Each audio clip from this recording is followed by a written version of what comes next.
ওই ভিডিও করতে হবে না, তুই ওখান থেকে যা, মাতব্বারি করতে যাবে না।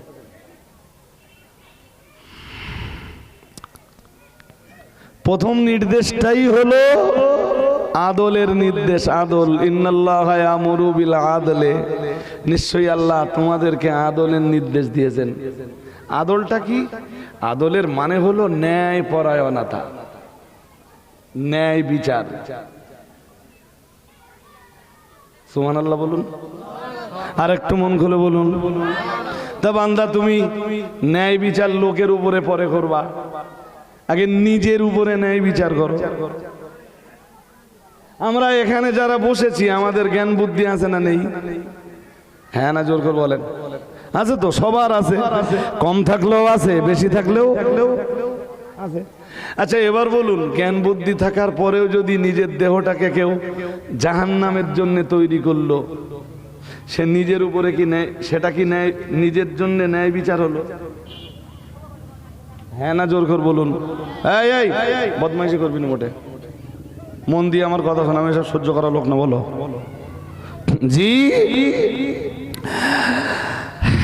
আমার সমাজে যারা মদ খেয়ে বেড়ায়, জ্ঞান বুদ্ধি তো তাদেরও আছে, তা মদ খাওয়া মানে ওর শাস্তি কি? হ্যাঁ, সাহাবীরা, রাসূল একদিন বললেন যে যারা মদ খাবে আল্লাহ তাদেরকে তিনাতুল খবাল পান করাবেন। তিনাতুল খবাল। সাহাবীরা বললেন আমা তিনাতুল খবালে ইয়া রাসূলুল্লাহ, ইয়া রাসূলুল্লাহ, ইয়া হাবিবাল্লাহ, হুজুর তিনাতুল খবাল আবার কি?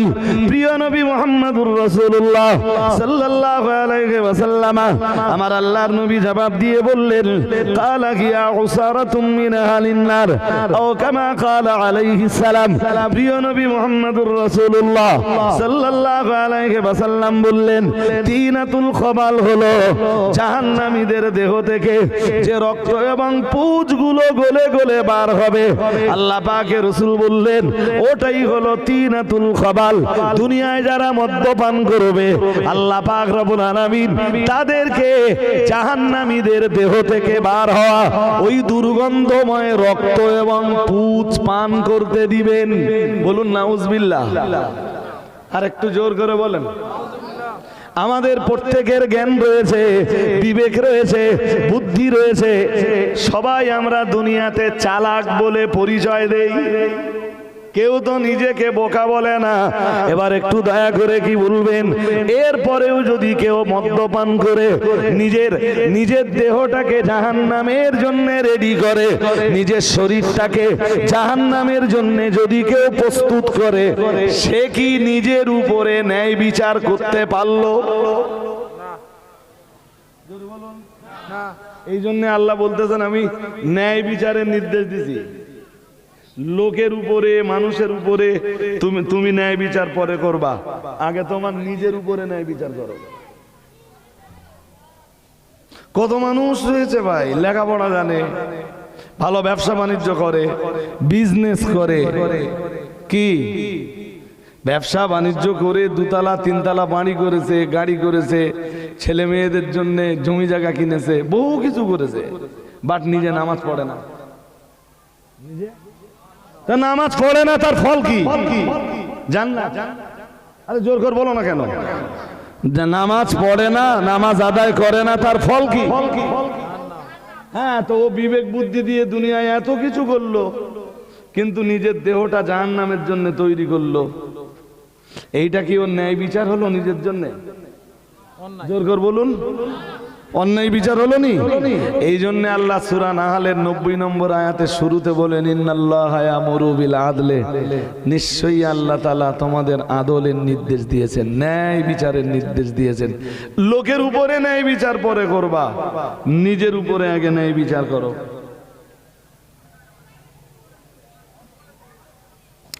আপনারা ভালোই জানেন আল্লাহ পাক রব্বুল আলামিন কোরআনুল কারীমের বহু আয়াতে মেয়েদেরকে তথা মুসলিম ঘরে জন্ম নেওয়া মেয়েদেরকে পর্দার বিধান দিয়েছেন। ও বাবাজিরা ভাইরা, আর বেপর্দা হয়ে চললে জাহান্নামের ভিতরে যেতে হবে, এ ঘোষণাও কোরআনের, এ ঘোষণাটাও হাদিসের। ও বাবাজিরা ভাইরা, আজকের সমাজের মেয়েদের ভিতরে লেখাপড়া রয়েছে, শিক্ষা দীক্ষা রয়েছে, এডুকেশন রয়েছে, মেয়েদের ভিতরেও বিবেক রয়েছে, বিবেচনা শক্তি রয়েছে। লেখাপড়া শেখার পরেও, বিবেক বুদ্ধি থাকার পরেও কোনো মেয়ে যদি বেপর্দায় ঘোরাফেরা করে নিজেকে জাহান্নামের জন্য রেডি করে, নিজেকে যদি জাহান্নামের জন্য প্রস্তুত করে তোলে, ও ভাইরা আমার, এটা কি ওই মহিলার নিজের প্রতি ন্যায় বিচার হতে পারে? জোরে বলুন না। এই জন্য আল্লাহ বলছেন তুই লোকের উপরে ন্যায় বিচারটা পরে করবি, তো নিজের উপরে নিজের ন্যায় বিচারটা দেখা। যে আল্লাহর আইন মানলো না, সে নিজের উপরে ন্যায় বিচার করতে পারলো না। বুঝতে অসুবিধা হচ্ছে? ওয়াল বাবা কি কিয়াসুন, বাকিগুলো আপনারা বালিশে মাথা দিয়ে চিন্তা করে নেবেন কোনগুলো জান্নাতের কাজ, কোনগুলো জাহান্নামের কাজ। এই গোয়ালদা কেন কোন এলাকার মানুষেরা জানতে বাকি নেই, আলেমদের কাছে সব পেয়ে গেছে। এই যে জাস্ট বিবেকের দরজাটা মানুষের রুদ্ধ হয়ে গেছে। আমি সেই দরজাটা ওপেন করে দেওয়ার জন্য এই অল্পক্ষণ সময় নিয়ে বসেছি, খুব ঠেলাঠেলি করে তারপর আপনাদের জন্য এইটুকু টাইম বার করেছি। হাজিরিনে মাজলিস, এই কারণে মাই রিকোয়েস্ট, নামাজটা পড়ুন। যত রকমের হারাম আছে সবগুলো বাদ দেন, চলুন কাম ব্যাক করি। ইব্রাহিম আলাইহিস সালাম বললেন, আল্লাহ আমার বংশের কি কেউ মুসলিম জাতিরা নেতা হতে পারবে না? আল্লাহ বললেন পারবে, তবে যারা জুলুম করবে তাদেরকে আমি নেতা বানাবো না, তাদেরকে আমি ধর্মীয় নেতা বানাবো না। জুলুমটা কি? তাই জুলুম বোঝাতে এক নম্বরে বলেছিলাম, এক নম্বরে জুলুম হলো শিরক, দুই নম্বরে জুলুম হলো গুনাহ। দুই নম্বরে জুলুম কি? এটা আমি কোরআন দিয়ে প্রমাণ করাতে পারবো। কুল ইয়া ইবাদিয়াল্লাযীনা আসরাফু আলা আনফুসিহিম, মহান আল্লাহ জানিয়েছেন, হে নবী আপনি বলে দেন, হে আমার বান্দা সকল, হে আল্লাহর বান্দা সকল, আল্লাযীনা আসরাফু আলা আনফুসিহিম, যারা পাপ করে করে করে করে নিজেদের নফসের উপরে জুলুম করেছো, নিজেদের আত্মার উপরে যারা জুলুম করেছো। ও বাবাজিরা ভাইরা, এই আয়াত দিয়ে প্রমাণ হয় পাপটাও এক প্রকারের জুলুম, গুনাহটাও এক রকমের জুলুম। শিরক যেমন আল্লাহর প্রতি জুলুম, গুনাহ করাটাও এক রকমের জুলুম। সে অন্যের প্রতি জুলুম না করলেও সে তো তার নিজের উপরে জুলুম করছে, সে তো নিজের উপরে অত্যাচার করছে। ঠিক না বল? আলহামদুলিল্লাহ, আল্লাহ শুকরিয়া জ্ঞাপন করছি যে এই অল্প সময়ে আমি যেই কথাগুলো বলছি, এই কথাগুলো বুঝতে আপনাদের কোনো ডিস্টার্ব হচ্ছে না, ভালোই নিতে পারছেন আপনারা। জি, ইব্রাহিম আলাইহিস সালাম বললেন আমার বংশের কি কেউ নেতা হবে না, ধর্মীয় নেতা? আল্লাহ বললেন হবে, কিন্তু যারা জুলুম করবে আমি তাদের নেতা বানাবো না। যারা নিজেদের প্রতি অত্যাচার করবে, যারা শিরকের ভিতর দিয়ে অত্যাচার করবে, আমি তাদেরকে নেতা বানাবো না। এটা ইব্রাহিম আলাইহিস সালামের দোয়া। ঠিক এই দোয়ার ফল কি হয়েছিল জানেন? ইব্রাহিম আলাইহিস সালামের বংশে ইব্রাহিম আলাইহিস সালামের দুই বেটা, দুজনাই মুসলিম জাতির নেতা। আর একটু মন খুলে বলুন, বেটা ইসমাইল আলাইহিস সালামও নেতা, বেটা ইসহাক আলাইহিস সালামও নেতা। ইসমাইল আলাইহিস সালামের বংশে আবার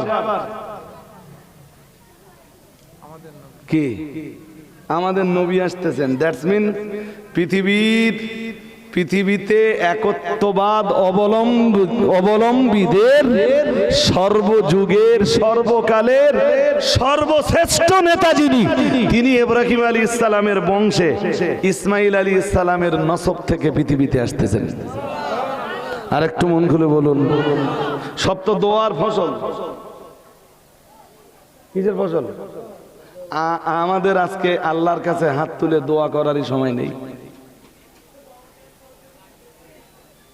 আপনি মসজিদে যাবেন, নিজের জন্য দোয়া করবেন না? আপনি মসজিদে যাবেন, সন্তানের জন্য দোয়া করবেন না? আপনার বংশের জন্য আপনি দোয়া করবেন না? এটা কেমনে হতে পারে? আপনি তো মসজিদে দাঁড়িয়ে বলবেন আল্লাহকে যে আল্লাহ, যেদিন আমি পৃথিবীতে থাকবো না, যেদিন আমার স্ত্রী থাকবে না, সেদিন যেন আমার রক্তের কেউ না কেউ এই পৃথিবীতে আপনাকে সাজদা করার মতো থেকে যায়। ইব্রাহিম আলাইহিস সালামের জন্ম ইরাকের বাবেলে। ইরাকের বাবেল শহরে উনি ধর্ম প্রচারের পরিবেশ পাননি। আল্লাহর হুকুমে হিজরত করে চলে গেলেন ফিলিস্তিন। কোথায়? আজও ওনার মাজার সেই ফিলিস্তিনে। আর ফিলিস্তিন এমন একটা কান্ট্রি, এমন একটা রাষ্ট্র, যেখানে পৃথিবীর সব নবী রাসূলদের পায়ের ধুলো পড়েছে। সুবহানাল্লাহ বলেন। আমাদের নবীর বয়স 51 বছর হয়ে গেছে, আমাদের নবীর পায়ের ধুলো পড়িনি বলেই আল্লাহ মেরাজের রাত্রে আমাদের নবীকে ফিলিস্তিনের মসজিদে আকসায় 2 রাকাত নামাজ পড়ার সুযোগ করে দিলেন, যাতে ফিলিস্তিনের মাটিতে আমাদের নবীর পায়ের ধুলোটাও লেগে যায়। আমি কি ছোট্ট ছোট্ট কথায় বোঝাতে পারছি? মেরাজের রাত্রে নবী গেলেন না? কোথায় গেলেন? মসজিদে আকসায়, বাইতুল মুকাদ্দাসে গেলেন না নবী? আমি আর এখন আয়াত পড়ে তো বলবার অবকাশ পাবো না বাবা। তো উনি ফিলিস্তিনেই ছিলেন।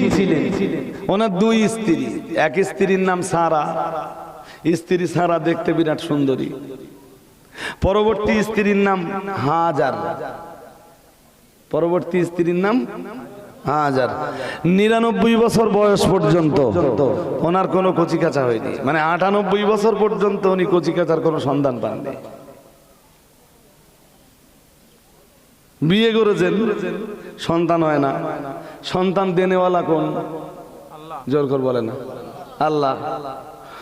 আমার সমাজে কি হয়, বিয়ে করেছে 5 বছর কচিকাচা হয় না, এখন মাজারে মাজারে ঘুরে বেড়াচ্ছে। যদি পীর বাবা ওরে একটা কচি দিতে পারে। কিন্তু কচি দেওয়ার ক্ষমতা পীর বাবার কতটা আছে? বলবেন তো না? আছে। সন্তান দেওয়ার ক্ষমতা কার? ইব্রাহিম আলাইহিস সালাম কোন জায়গায় যে হাত তোলেন না, শুধু আল্লাহর কাছে হাত তোলেন আর বলেন, আল্লাহ রাব্বি হাবলি মিনাস সালিহিন, আল্লাহ আপনি আমাকে নেক সন্তান দান করুন। কি সন্তান? কচি কাছে তো আমাদেরও হয়েছে। আমরা কোনোদিন আল্লাহর কাছে হাত তুলে বলেছি যে নেক সন্তান দেন আল্লাহ? বলেছি? নামাজি সন্তান দেন, ধার্মিক সন্তান দেন, এমন সন্তান দেন যেই সন্তানে আমার ইন্তেকালের পরে বা আমার বেঁচে থাকা অবস্থায় আমার গ্রামে আপনার দ্বীনকে জিন্দা করতে পারে, আপনার ইবাদত প্রতিষ্ঠা করতে পারে। আমার এই গোয়ালদা গ্রামে আল্লাহ আমার সন্তান যেন নামাজ কায়েম করতে পারে, এই রকম একটা সন্তান আমাকে দেন। আপনি কই বলেছেন আল্লাহ রে? বলেননি। 99 বছর বয়সের প্রথম সন্তান কে? কথা বলে না কে? ইসমাইল আলাইহিস সালাম। নাম কি? ইসমাইল। ওখান থেকে 112 বছরে যে ইব্রাহিম আলাইহিস সালাম second time father, that's mean second time বাবা, দ্বিতীয় সন্তানের বাবা। আল্লাহ আর এক সন্তান দিলেন, নবী ইসহাক আলাইহিস সালাম। 2 সন্তান, দুজনাই নবী। সুবহানাল্লাহ বলুন। আর একটু মন করে বলুন, ইব্রাহিম আলাইহিস সালাম ফিলিস্তিন থেকে আম্মা হাজার আর ইসমাইলকে যখন কাবা চত্বরের আশপাশে রেখে যাচ্ছিলেন শুধু আল্লাহর হুকুমে, কাবা চত্বরের আশপাশে ঘর নেই, বাড়ি নেই, লোক নেই, জন নেই, খাবার নেই, পানীয় নেই, মাথা গোজার কোনো স্থায়ী জায়গা নেই। আম্মা হাজার আর দুধের বাচ্চা 99 বছরের কচি ইসমাইলকে রেখে যাচ্ছেন। আম্মা হাজার শুধু জিজ্ঞেস করলেন, বললেন এটা কি আল্লাহর হুকুম? ইব্রাহিম আলাইহিস সালাম বললেন ইয়েস, এটা আমার আল্লাহর হুকুম। আর একটু মন খুলে বলুন না। আম্মা হাজার বললেন ইদাল্লাহ ইউদাইয়ুনা, এটা যদি আল্লাহর হুকুম হয় আপনি আমাদের রেখে চলে যান, আমাদের নিয়ে আপনাকে ভাবতে হবে না। হুকুম যিনি দিয়েছেন আমাদের হেফাজতের দায়িত্বটাও তার, আপনি চলে যান। ইব্রাহিম আলাইহিস সালাম বেরিয়ে পড়লেন, বেশ কিছুটা দূর এলেন, একটা টার্নিং নিলেন, পিছনে তাকালে এখন পাহাড়, ইসমাইলকেও দেখা যাবে না আর ইসমাইলের মাকেও দেখা যাবে না। হাত তুললেন, অনেকগুলো দোয়া করলেন। যখন হাত তুলেছেন চোখের পানি তখন টলমল করছে চোখে। যখন হাত ওঠালেন আল্লাহর কাছে চোখ দিয়ে টপ টপ করে পানি পড়ছে। ইব্রাহিম আলাইহিস সালাম অনেকগুলো দোয়া করেছিলেন, আমার সব তো বলার সময় নেই। দোয়া করতে করতে একটা জায়গায় এসে ইব্রাহিম আলাইহিস সালাম বলেছিলেন রব্বানা লিইকিমুস সালাতা, বললেন আল্লাহ আমার সাধের বিবি হাজার আর 99 বছরের সন্তান, 99 বছর বয়সের আমার সন্তান আমার বেটা ইসমাইলকে আমি এই বিজন মরুপ্রান্তরে রেখে যাচ্ছি, জনশূন্য লোকশূন্য এরিয়াতে রেখে যাচ্ছি, আমার অন্য কোনো উদ্দেশ্য নেই। ইব্রাহিম আলাইহিস সালাম চোখের পানি ফেলতে ফেলতে বলেছিলেন রব্বানা